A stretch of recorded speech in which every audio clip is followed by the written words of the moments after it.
నమస్కారం, welcome to I dream. ధర్మ మార్గం విత్ విజిత కార్యక్రమానికి స్వాగతం.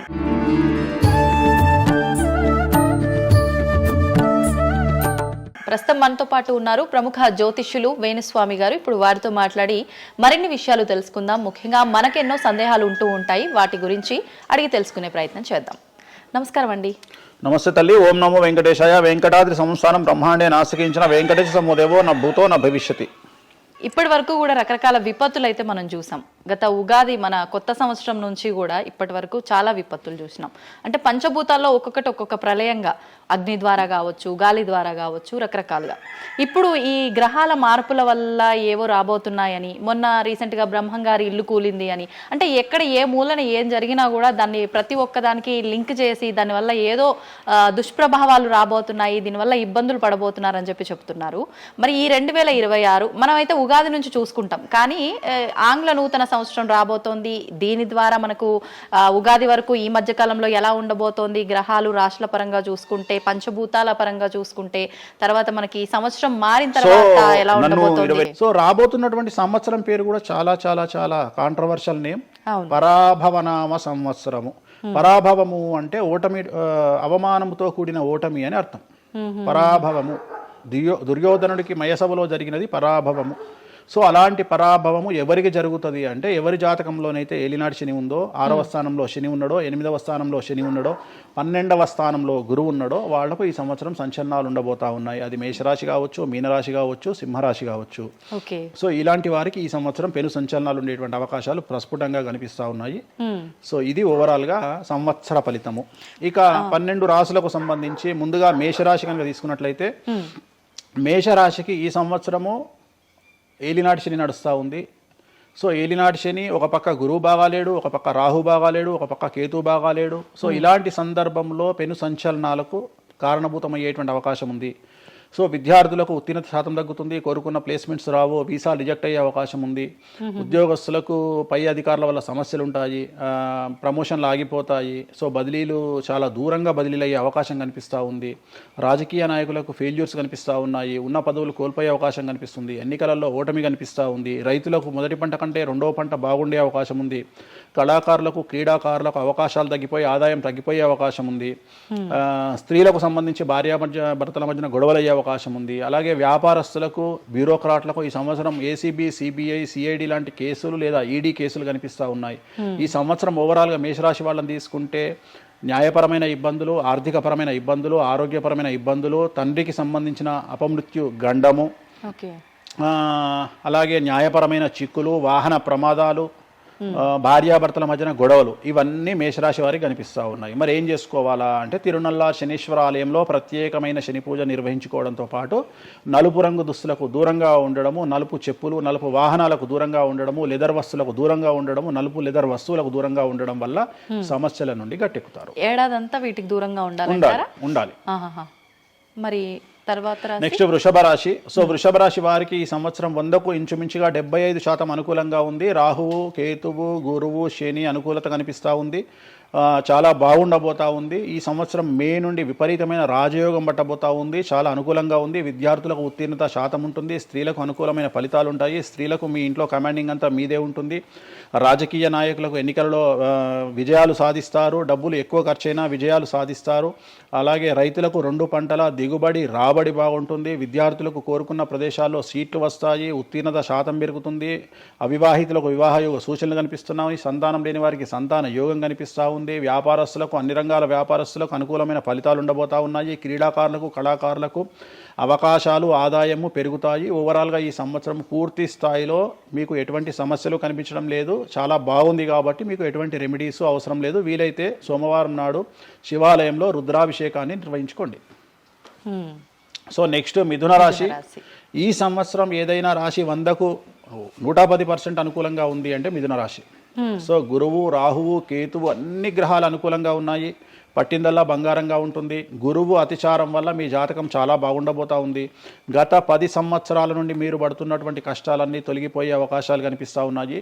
సో కొత్త స్పీడ్తో ముందుకు వెళ్ళండి, కొత్త కొత్త ఆలోచనలు చేయండి, ఎంత గొప్పగా జీవితంలో ముందుకెళ్లాలో ప్లాన్ చేయండి, చాలా గొప్పగా ఆలోచించండి, చిన్నగా ఆలోచన చేయకండి. గురువు విపరీత రాజయోగాన్ని ఇవ్వబోతా ఉన్నాడు. దైవబలం మీకు అనుకూలంగా ఉంది, గురుబలం మీకు అనుకూలంగా ఉంది, శనిబలం మీకు అనుకూలంగా ఉంది. కాబట్టి కొత్త కొత్త వ్యాపారాలు ప్రారంభించండి, విపరీతమైనటువంటి చాలా గొప్పగా కలలు కనండి, ఆ కళలను సాకారం చేసుకునే దిశగా ప్రయాణం చేయండి. విద్యార్థులకు అనుకూలంగా ఉంది, ఉద్యోగస్తులకు అనుకూలంగా ఉంది, వ్యాపారస్తులకు అనుకూలంగా ఉంది, రైతులకు 2 పంటలు అనుకూలంగా ఉంది. సో ప్రతి వాళ్ళు చెరువులు, తర్వాత చేపల చెరువులు, రొయ్యల చెరువులు పండించే వాళ్ళకు అనుకూలంగా ఉంది, పౌల్ట్రీ ఫామ్ వాళ్ళకు అనుకూలంగా ఉంది, రాజకీయ రంగం వారికి అనుకూలంగా ప్రజల్లో మంచి మార్పులు కనిపిస్తూ ఉన్నాయి. స్త్రీలకు మీదే కమాండింగ్గా ఉంటుంది, కుటుంబంలో మీరు ఏం చెప్తే అది జరిగేటువంటి అవకాశాలు కనిపిస్తూ ఉన్నాయి. సో మిథున రాశి వారికి పూర్తి స్థాయిలో అనుకూలంగా ఉంది. ఎటువంటి రెమెడీస్, ఎటువంటి పూజలు అవసరం లేదు. అద్భుతం అయితే వీళ్ళది. నెక్స్ట్ కర్కాటక రాశి. సో నెక్స్ట్ కర్కాటక రాశి. సో కర్కాటక రాశి వారికి కూడా ఇంచుమించు 90% అనుకూలంగా ఉంది. కాకపోతే ఇక్కడ ఉన్న సమస్య ఏంటి అంటే మే వరకు 2026 మే వరకు కొద్దిగా వీళ్ళకు గురువు 12వ ఇంట్లో ఉన్నాడు కాబట్టి కాళ్ళు చేతులు విరిగే అవకాశం ఉంది, దెబ్బలు తగిలించుకునే అవకాశం కనిపిస్తూ ఉంది. జాగ్రత్తగా ఉండండి. సాధ్యమైనంత వరకు yellow colour, lemon yellow colour దుస్తులు ధరించే ప్రయత్నం చేయండి. చాలా అనుకూలంగా ఉండబోతూ ఉంది. రాజకీయ రంగంలో ఉండే వాళ్లకు విపరీతమైనటువంటి విజయాలు సిద్ధిస్తాయి. జనాల్లో అనుకూలమైన వాతావరణం ఉంటుంది. వ్యాపారస్తులకు విశేషించి అనుకూలంగా ఉంటుంది. విద్యార్థులకు అనుకూలంగా ఉంటుంది. అలాగే రైతులకు అనుకూలంగా ఉంటుంది. కళాకారులకు, క్రీడాకారులకు మరీ అనుకూలంగా ఉంటుంది. కాకపోతే ఓవరాల్గా కర్కాటక రాశి వారికి ఈ సంవత్సరం కొద్దిగా శత్రువుల యొక్క బెడద ఒక 10% కనిపిస్తూ ఉంది. కానీ శత్రువులను పట్టించుకోకండి. శని బలం వల్ల వాళ్ళు ఎంత ప్రయత్నాలు చేసినా, రాహు బలం వల్ల వాళ్ళు ఎంత ప్రయత్నాలు చేసినా మిమ్మల్ని ఎవరు ఏమీ చేయలేరు. సో మీరు చేయాల్సింది ప్రతి గురువారం నాడు లెమన్ ఎల్లో దుస్తులు ధరించే ప్రయత్నం చేయండి. అలాగే శ్రీకాళహస్తిలో గురు దక్షిణామూర్తి వద్ద గురువారం నాడు గురుహోరలో గురువుకు అంటే దక్షిణామూర్తికి అష్టోత్తర పూజ చేయించుకోండి. అలాగే పసుపు రంగు పువ్వు ఏదైనా ఉంటే అక్కడ నుండి తెచ్చుకొని ఇంట్లో పెట్టుకోండి. మీకు అనుకూలమైన ఫలితాలు ఉంటాయి. అంటే శని వీళ్ళకి ఫేవర్గా ఉన్నాడు అంటే శని వీళ్ళకి చాలా ఫేవర్గా ఉన్నాడు, రాహు ఫేవర్గా ఉన్నాడు, కేతు ఫేవర్గా ఉన్నాడు, మే నుండి గురువు కూడా ఫేవర్గా ఉంటాడు. అది ఉన్న చిన్న చిన్న ఇబ్బందులకు కూడా ఏమైనా దానాలు అలాంటివి అదే మనం చెప్పిన ఎందుకు గురువు లెమన్ ఎల్లో కలర్ గురువుకు దక్షిణామూర్తి సరిపోతుంది, ఇంకా అవసరం లేదు, దానాలు అవసరం లేదు. మరి తదుపరి రాశి. సో నెక్స్ట్ సింహరాశి. సింహరాశికి ఈ సంవత్సరం అష్టమ శని నడుస్తూ ఉంది. గురువు వ్యతిరేకమైన ఫలితాలు, రాహు కేతువు చాలా నెగిటివ్గా ఉన్నారు. సో ఇంచుమించుగా 4 గ్రహాలు వ్యతిరేకమైన దిశలో ఉన్నాయి. అష్టమ శని అంటే తల్లికి ఆరోగ్యపరమైన ఇబ్బందులు ఉంటాయి, మానసికమైన ఇబ్బందులు ఉంటాయి, శారీరకమైనటువంటి అనారోగ్య సమస్యలు ఉంటాయి, అలాగే ఆర్థికపరమైన ఇబ్బందులు, న్యాయపరమైన చికాకులు ఉంటాయి. జాగ్రత్తగా ఉండండి. నలుపు రంగు దుస్తులకు దూరంగా ఉండండి. విద్యార్థులకు సమస్యలు, ఉద్యోగస్తులకు సమస్యలు, వ్యాపారస్తులకు సమస్యలు, ఈడీ కేసులు, పోలీస్ కేసులు, బ్యూరోక్రాట్స్కు సిబిఐ కేసులు, రైతులకు పంటల దిగుబడిలో నష్టము, కళాకారులకు, క్రీడాకారులకు వాళ్ళ అవకాశాలను ఇతరులు దక్కించుకునేటువంటి అవకాశం కనిపిస్తూ ఉంది. స్త్రీలకు భార్యాభర్తల మధ్యన గొడవలు. సో ఓవరాల్గా సింహరాశి వారికి ఏ రంగంలో వారైనా సమస్యలు కనిపిస్తూ ఉన్నాయి. అష్టమ శని ప్రభావం కనిపిస్తూ ఉంది కాబట్టి నలుపు రంగు దుస్తులకు దూరంగా ఉండండి. తీరు నల్లార్ శనీశ్వర ఆలయంలో ప్రత్యేకమైన శని పూజను నిర్వహించుకోవడం ద్వారా సమస్యల నుండి గట్టెక్కుతారు. ఓకే. సో నెక్స్ట్ కన్యారాశి. ఈ సంవత్సరం కన్యారాశి వారికి ఇంచుమించు 75% అనుకూలంగా ఉండబోతా ఉంది. శని, అలాగే కుజుడు, రాహువు, కేతువు, గురువు అనుకూలతల వల్ల చాలా అనుకూలంగా ఉండబోతా ఉంది. ఒకే ఒక్క సమస్య ఈ సంవత్సరం ఉండేది, భార్యాభర్తల మధ్యన ఈగోలు కానీ క్లాషెస్ కానీ వచ్చే అవకాశం ఉంది. సో కాంప్రమైజ్ అవ్వడానికి ప్రయత్నించండి. భార్య దగ్గర భర్త, భర్త దగ్గర భార్య కాంప్రమైజ్ అవ్వండి. ఈగోలకు పోవద్దు, జెలస్లకు పోవద్దు. ఆర్థికపరమైన అంశాల్లో జాగ్రత్తగా ఉండండి. విద్యార్థులకు అనుకూలత కనిపిస్తూ ఉంది. రాజకీయ నాయకులకు అనుకూలత కనిపిస్తూ ఉంది. వ్యాపారస్తులకు, కళాకారులకు, క్రీడాకారులకు విశేషమైన యోగం లభించబోతూ ఉంది. న్యాయస్థానాల్లో పనిచేసే వాళ్లకు, న్యాయ సంబంధమైన వృత్తిలో ఉండే వాళ్లకు అనుకూలమైన ఫలితాలు ఉండబోతూ ఉన్నాయి. స్త్రీలకు విశేషించి అనుకూలంగా ఉండబోతూ ఉంది. సో ఈ సంవత్సరం కన్యారాశి వారికి పూర్తిగా అనుకూలమైనటువంటి ఫలితాలు కనిపిస్తూ ఉన్నాయి. వీరు చేయాల్సినటువంటి రెమెడీ, సోమవారం నాడు రుద్రాభిషేకాన్ని శివాలయంలో నిర్వహించండి, సమస్యల నుండి గట్టెక్కుతారు. సో నెక్స్ట్ తులారాశి. తులారాశి వారికి 6వ స్థానంలో శని కనిపిస్తూ ఉన్నాడు. కాకపోతే గురువు విపరీత రాజయోగాన్ని ఇవ్వబోతా ఉన్నాడు. వీళ్ళకి గురు బలము మరియు దైవ బలం అనుకూలంగా ఉండడం వల్ల మీ జీవితాన్ని కొత్తగా ప్రొజెక్ట్ చేసుకునేటువంటి అవకాశం మీకు దేవుడు కల్పిస్తూ ఉన్నాడు. ముందుకు వెళ్ళే ప్రయత్నం చేయండి. చాలా కొత్తగా మిమ్మల్ని మీరు ఆవిష్కరించుకునే ప్రయత్నం చేయండి. మిమ్మల్ని మీరు కొత్తగా సమాజానికి చూపించుకోండి. దానివల్ల మీ ఆలోచనలు మార్చుకోండి. చాలా గొప్పగా థింక్ చేయండి, గొప్పగా కలలు కనండి, వాటిని సాకారం చేసుకోండి. గురువు అనుకూలంగా ఉన్నాడు, కాకపోతే కుటుంబంలో పెను సంచలనం జరిగే అవకాశం కనిపిస్తూ ఉంది. 6వ స్థానము భాగ్యానికి మరియు శత్రుత్వానికి కారకుడు కాబట్టి శని వల్ల సంచలనం జరిగే అవకాశం ఉంది. విద్యార్థులు, ఉద్యోగస్తులు, వ్యాపారస్తులు, కళాకారులు, క్రీడాకారులు, రైతులు, అలాగే రాజకీయ నాయకులు ఎవరైనా సరే వాళ్ళ జీవితంలో ఏదో ఒక పెను సంచలనం జరిగే అవకాశం కనిపిస్తూ ఉంది. నలుపు రంగు దుస్తులకు దూరంగా ఉండండి. తిరునల్లార్ శనీశ్వర ఆలయంలో ప్రత్యేకమైన శని పూజ నిర్వహించడం ద్వారా సమస్యల నుండి బయటపడతారు. నెక్స్ట్ వృశ్చిక రాశి వారికి అర్ధాష్టమ శని వెళ్ళిపోయింది. శని గురువులు అనుకూలంగా ఉన్నారు, రాహు కేతువులు అనుకూలంగా ఉన్నారు. కళాకారులు, క్రీడాకారులు, ఉద్యోగస్తులు, విద్యార్థులు, వ్యాపారస్తులు, రైతులు, రాజకీయ నాయకులు, స్త్రీలు, అన్ని రంగాల వారికి పూర్తిగా 100కి 100% అనుకూలంగా ఉన్నటువంటి రాశి వృశ్చిక రాశి. పూర్తి స్థాయిలో విశాఖ 4, అనురాధ 1, 2, 3, 4, జ్యేష్ఠ 1, 2, 3, 4, 9 పాదాల వారికి విశేషించి రాజయోగంగా భావించాల్సి ఉంటుంది. మే వరకు విపరీత రాజయోగం కనిపిస్తూ ఉంది. మే తదుపరి కూడా అనుకూలమైన ఫలితాలను పొందుతారు కాబట్టి వీరికి ఎటువంటి రెమెడీసు, ఎటువంటి పూజలు అవసరం లేదు. చాలా గొప్పగా కళలు కనండి, మీకు ఉన్నటువంటి కళలను సాకారం చేసుకోండి, మీకు ఎటువంటి రెమెడీస్ కూడా అవసరం లేదు. నెక్స్ట్ ధనుసు రాశి వారికి అర్ధాష్టమ శని నడుస్తూ ఉంది. అర్ధాష్టమ శని అనేటువంటిది డబ్బులను అధికంగా ఇచ్చి ఆ డబ్బుల ద్వారా సమస్యలు తెచ్చేటువంటి ఒక పరిస్థితి. అంటే డబ్బులు లేకపోతేనే సమస్యలు అంటారా? డబ్బులు ఉంటే కూడా సమస్యలు. డబ్బులు ఉన్నప్పుడు వాటిని మనం ఖర్చు చేసే విధానంలో సమస్యలు, వాటిని మనం ఎలా సమాజంలో ఖర్చు పెట్టబోతున్నామనే సమస్యలు ఏర్పడేటువంటి అవకాశం ఉంది. కాబట్టి మీరు ఇన్వెస్ట్మెంట్ చేయడంలో కానీ, అప్పులు ఇవ్వడంలో కానీ, ఎవరికైనా అప్పులు ఇవ్వడంలో కానీ, చిట్టీలు వేయడంలో కానీ, సహాయం చేయబోయేటప్పుడు కానీ జాగ్రత్తలు తీసుకోండి. ఎటువంటి పరిస్థితుల్లోనూ డబ్బులు ఎవరికి ఇవ్వవద్దు. సో ధనుస్సు రాశి వారికి డబ్బు పరంగా సమస్యలు ఏర్పడే అవకాశం ఉంది. రాక డబ్బులు వచ్చినాయి కాబట్టి తీసుకెళ్ళి వేరే వాళ్ళకి ఇచ్చి మోసపోయే అవకాశాలు కనిపిస్తూ ఉన్నాయి. ఈ ఒక్క విషయంలో ధనుసు రాశి వాళ్ళు జాగ్రత్తలు తీసుకుంటే విద్యార్థులకు, ఉద్యోగస్తులకు, కళాకారులకు, క్రీడాకారులకు, రాజకీయ నాయకులకు, స్త్రీలకు, వ్యాపారస్తులకు, రైతులకు, అన్ని రంగాల వారికి ఈ సంవత్సరం అనుకూలంగా ఉంటుంది. ఓన్లీ మీరు చేయాల్సిన రెమెడీ నలుపు రంగు దుస్తులకు దూరంగా ఉండండి. తిరునల్లార్ శనీశ్వర ఆలయంలో ప్రత్యేకమైన శని పూజ నిర్వహించడం ద్వారా సమస్యల నుండి గట్టెక్కుతారు. నెక్స్ట్ మకర రాశి వారికి ఈ సంవత్సరం చాలా అనుకూలంగా ఉంది. ఈ సంవత్సరం అండర్లైన్ చేయాల్సిన విషయం ఏమిటంటే మకర రాశి వారికి భార్యాభర్తల మధ్యన గ్యాప్ ఏర్పడేటువంటి అవకాశం ఉంది. గొడవలు వచ్చే అవకాశం ఉంది. ఈగోస్ వల్ల కానీ వేటి వల్ల అయినా సమస్యలు వచ్చే అవకాశం ఉంది. అది కాకుండా విద్యార్థులకు అనుకూలతలు ఉంటాయి, ఉద్యోగస్తులకు అనుకూలతలు ఉంటాయి, రైతులకు 2 పంటల దిగుబడి రాబడి ఉంటుంది. అలాగే రాజకీయ నాయకులకు సమాజంలో మంచి పేరు ప్రఖ్యాతులతో పాటు పదవులు సిద్ధిస్తాయి. రైతులకు 2 పంటల దిగుబడి రాబడి ఉంటుంది. వ్యాపారస్తులకు రూపాయికి 100 రూపాయల లాభం ఉంటుంది. స్త్రీలకు కోరుకున్నటువంటి ఫలితాలు ఉంటాయి. అన్ని రంగాల వారికి అనుకూలమైన ఫలితాలు మకర రాశి వారికి ఉండబోతా ఉన్నాయి. వీరు సోమవారం నాడు శివాలయంలో రుద్రాభిషేకం నిర్వహించుకున్నట్లయితే సమస్యల నుండి గట్టెక్కుతారు. సో నెక్స్ట్ కుంభరాశి వారికి ఏలినాటి శని చివరి అంకంలో ఉంది. చాలా సమస్యలు కనిపించబోతా ఉన్నాయి. కుటుంబంలో ఎవరిని తీసుకున్నా విద్యార్థులు, ఉద్యోగస్తులు, వ్యాపారస్తులు, కళాకారులు, క్రీడాకారులు, రాజకీయ నాయకులు, స్త్రీలు, ఉద్యోగస్తులు, బ్యూరోక్రాట్లు అందరికీ సమస్యలు ఉన్నాయి. వాహన ప్రమాదాలు, పోలీస్ కేసులు, కోర్టు కేసులు, ఆరోగ్యపరమైన ఇబ్బందులు, మానసికమైన ఇబ్బందులు, స్త్రీలకైతే థైరాయిడ్ సమస్యలు, పీసీఓడి సమస్యలు, గర్భసంచికి సంబంధించిన సమస్యలు, మానసికమైన ఇబ్బందులు బాధించే అవకాశం కనిపిస్తూ ఉంది.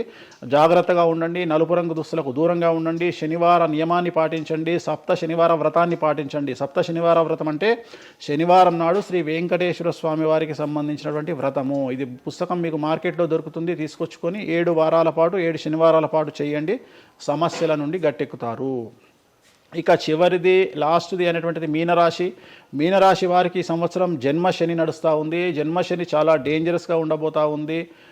ఏ రంగంలో ఉండే వారికైనా ఈ సంవత్సరం సమస్యలు తప్పవు. ఆర్థికంగా, సామాజికంగా, న్యాయపరంగా, ఆరోగ్యపరంగా, వాహన ప్రమాదాలు అవ్వచ్చు, ఆర్థికపరమైన నష్టాలు అవ్వచ్చు, పోలీస్ కేసులు అవ్వచ్చు, ఇంట్లో తల్లిదండ్రులు ఒకళ్లకు ప్రాణగండాలు అవ్వచ్చు, భార్యాభర్తల మధ్యన గొడవలు అవ్వచ్చు. మరీ ముఖ్యంగా ఈ సంవత్సరం మీనరాశి జాతకులు ఉండేటువంటి ఇళ్లలో మగవాళ్లకు సంపాదన లేకుండా ఖాళీగా ఉండడం వల్ల ఆడవాళ్ళు మాత్రమే సంపాదించి ఆడవాళ్ళ ఉద్యోగంతో డబ్బులు సంపాదించి ఆడవాళ్ళ అంటే భార్యల మీదనో ఆడవాళ్ళ కూతుళ్ళ మీదనో తల్లి మీదనో బ్రతికేటువంటి పరిస్థితి మగవాళ్ళకు ఉండే అవకాశం ఉంది. కాబట్టి ఈగోలను చంపుకోండి.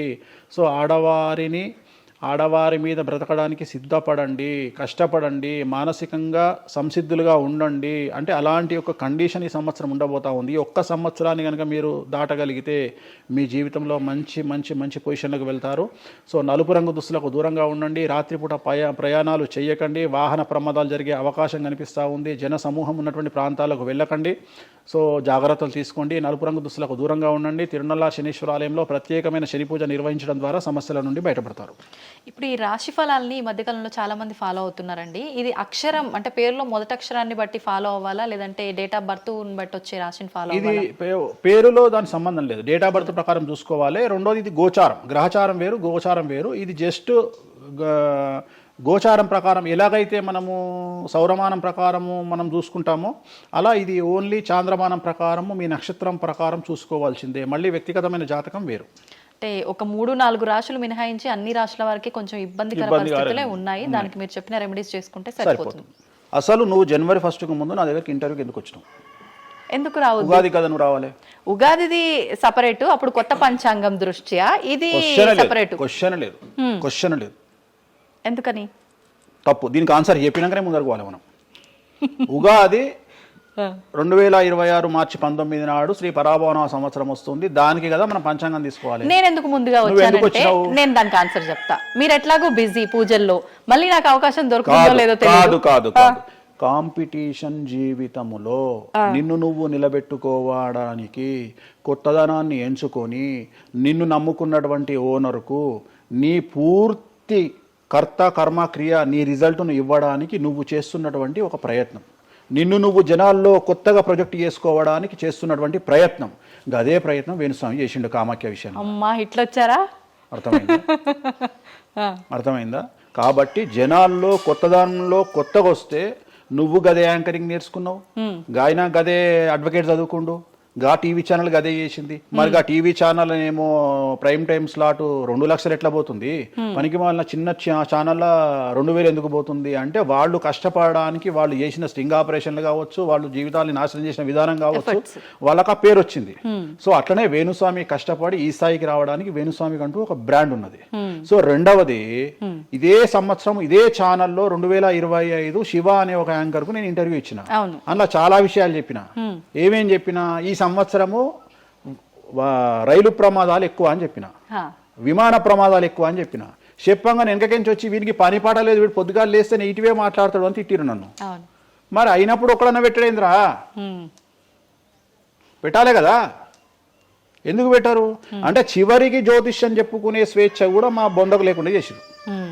జ్యోతిష్యంలో అరే ఇప్పుడు నా సొంత కవిత్వం కాదు, ఎవరిని అడిగినా చెప్తారు. ఈ సంవత్సరం గురువు అధిపతి కమాండర్ కేతువు అన్ని క్లియర్గా ఉన్నాయి. కేతువు అంటే మోక్షకారకుడు, భక్తికారకుడు. ఈ సంవత్సరం 2026లో ఎక్కడైతే జనాలు గుమిగూడు ఉంటారో అక్కడ ప్రాబ్లమ్స్ వస్తాయి.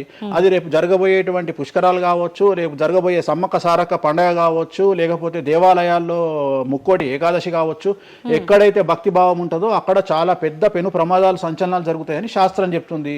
శాస్త్రం చెప్పినప్పుడు ఆ శాస్త్రాన్ని వేణుస్వామి చెప్తున్నాడు. దీన్ని కూడా తప్పు తీసుకుపోయి వేణుస్వామి ఏలినాడు శని నడుస్తుంది మేషరాశికి, మేషరాశి బాగుండదు అని చెప్పాలి కానీ మేషరాశి సూపర్ స్టార్లు అవుతారని నేనెందుకు చెప్తా అంటే, ఒక చూసినావా వేణుస్వామి మన ఒక ఆమె నేను మీనరాశి బాగాలేదంటే మీనరాశికి బాగాలేదని చెప్తున్నా వేణుస్వామి ఎక్కడ చెప్పాడు వేణుస్వామి అని ఇట్లనే ఊతుంది ఆమె, ఇట్లనే అంటుంది వేణుస్వామి చెప్పిండు అని తిట్టింది. నువ్వు నమ్మవమ్మా, ఆమె అమెరికా నుండి పంచుప్రభాకర్ అని ఒక ఆయన ఉంటాడు, ఆయన తిట్టిండమ్మా ఆ బూతులు భగవంతా నేనైతే తెల్లారి చచ్చిపోతుండే. అంటే వాళ్ళిద్దరికి ఫైటింగ్ జరిగి గదే మీనరాశి అని చెప్తున్నా నేను. ఆమె మీనరాశి అంట, గదే మీనరాశి అంటున్నా నేను. అంటే నేను చెప్పేది అదే. నేను చెప్పేది ఫస్ట్ శనీశ్వరుడు కాదు, శనేశ్వరుడు. శనీశ్వరుడు అని ఎందుకు వచ్చింది అంటే, ఒకరోజు శంకరుడు ఇద్దరు కలిసినప్పుడు శంకరుడు శనిని అడుగుతాడు, ఏందా నేను చూస్తే పెద్ద అందరు భయపడుతున్నారు, చాలా పెద్ద పెద్ద వాళ్ళు భయపడుతున్నారు, నువ్వు తోపు తురుమట కదా అంటాడు. అంటే నేను తోపు తురుమా కాదా, రేపు చెప్తా నీ సంగతి అంటాడు. ఎవరు? శని ఈశ్వరుని అంటాడు. అంటే ఏంది అంటే రేపు నీ టైం వచ్చింది నీ సంగతి ఏందో చెప్తా అంటాడు.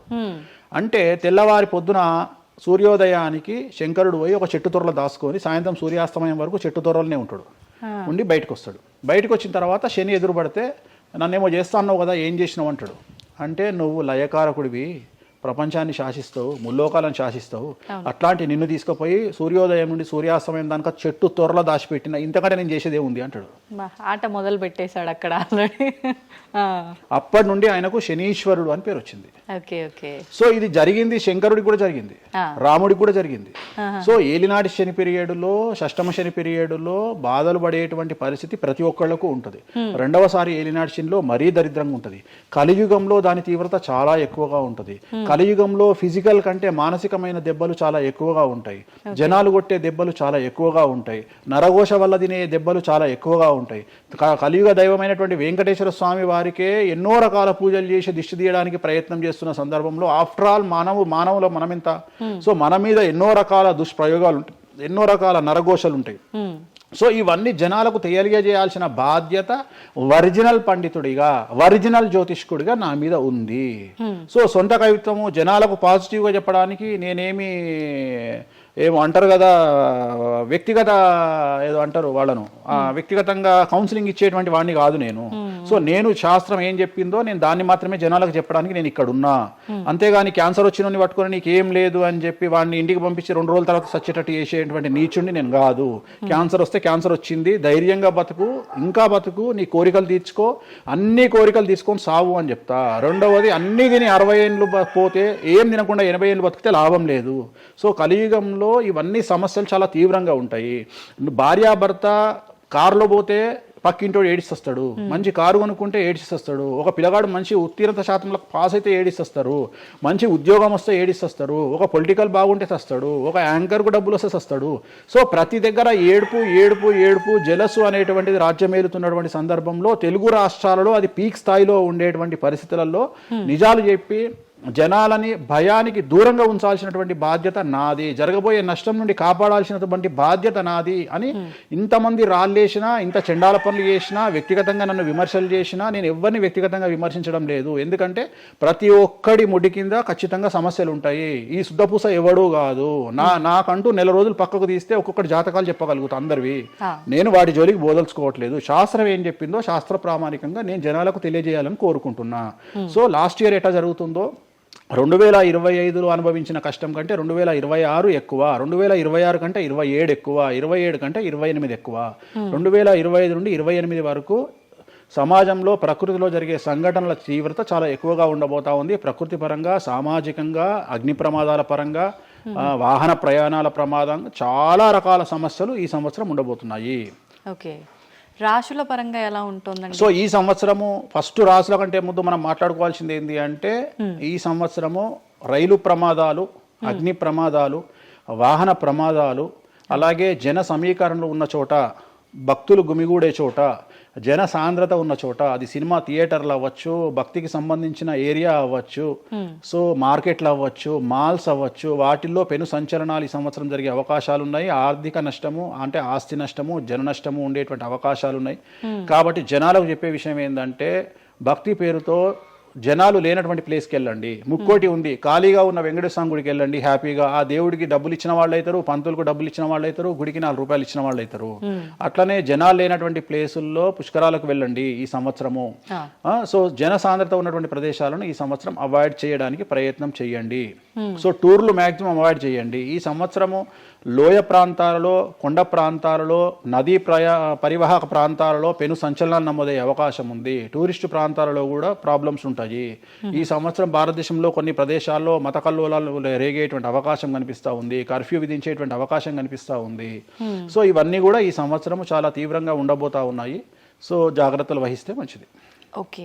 ఇప్పుడు అంటే ఇవి ఎవరికి, అంటే ఏదైనా గ్రహాల్లో మార్పులు ఉన్న వాళ్ళకా, లేదంటే అంటే ఇదంతా మనం ప్రకృతి పరంగా చెప్తాం. ప్రకృతి పరంగా దాంట్లో ఎవరు ఉంటారు అంటే, చనిపోయే వాళ్ళని తీసుకుంటే ఆ బాధితులు ఎవరైతే ఉంటారో వాళ్ళ జాతకంలో ఏలినాటి శనో, షష్టమ స్థానంలో శనో, వ్యయ గురువో ఉంటాడు.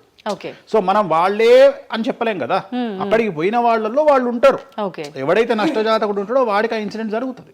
సో ఇది ఓవరాల్ గా సంవత్సర ప్రిడిక్షన్ అంటారు.